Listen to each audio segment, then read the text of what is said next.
Looking around this industrial setting, art might be one of the last things to come to mind, stacks of seemingly useless scrap metal all around. But that changes quickly, entirely, once you meet the owner. Michael Leaf crafts his art out of all this, and it all started years ago while he was sleeping. I had a dream about 22 years old of a hand that was cut out of metal and bent forward. And I walked up to it and I looked into the handprint and I was looking into outer space. Leaf says he felt compelled to make what he saw. Fortunately, he had just the place to get that done. So I went to my family's steel business here in South Bay. They've been here 65 years. I got a hold of a torch, I made the piece, I bent it forward and went, I'm doing this the rest of my life. That was nearly 20 years ago. He says he was in a near state of shock when he sold his first piece. 6 months later, I sold another piece. 3 months after that, I sold another one and said, okay, there's something here. I have to pursue this.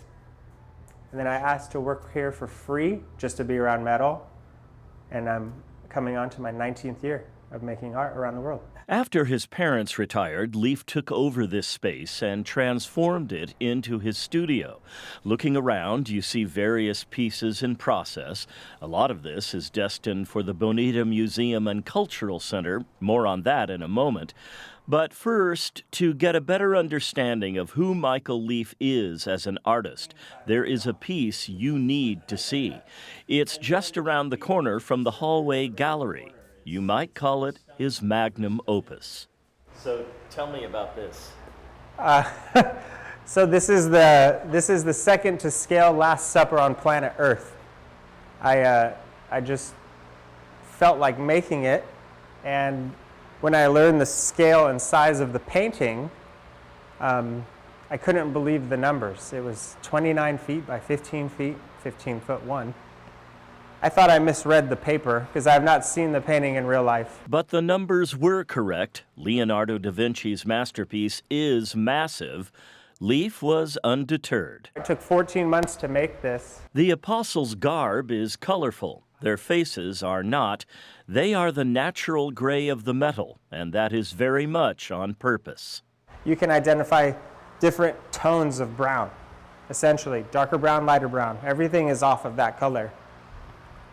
Nobody that I'm aware of is just straight up silver, and I wanted it to be all-encompassing and universal. So what about Leaf's connection to the Bonita Museum?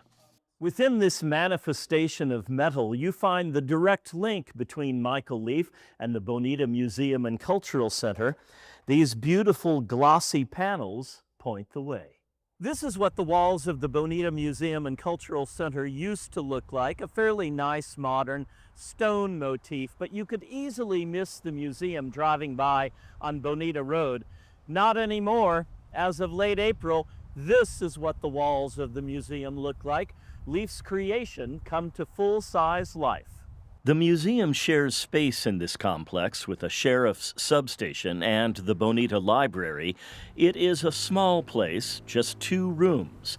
But if you want to know about the history of the Sweetwater Valley, this is the place to be. The museum is always free, which is great. Wendy Wilson is the museum's executive director. People don't know about Bonita, maybe about South Bay, so they'll get a little history about the Sweetwater Valley, a little bit about the first people here, the Kumeyaay, as well as moving into the early days of water with the Sweetwater Dam, and then going into some of the agriculture, some of the citrus that was in the region. The cultural center side of things happens in this room.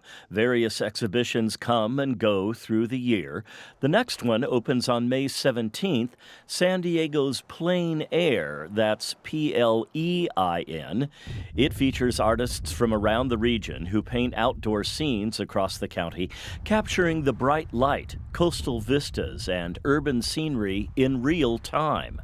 Then those works are brought here for all to enjoy. Something permanent is happening outside. Apart from its colorful walls, the museum is working in conjunction with Michael Leaf to create what it calls a grand outdoor sculpture garden, anchored by this piece called Inner Strength. This metal human will be forever holding the two diverging steel bars in place. A metaphor, Leaf says, of just how strong we as a people are, both externally and internally, a beacon of resilience. You could also say an example of a homegrown native of the South Bay sharing his artistic gift to make his corner of our region a more beautiful, inviting place. John Carroll, KPBS News.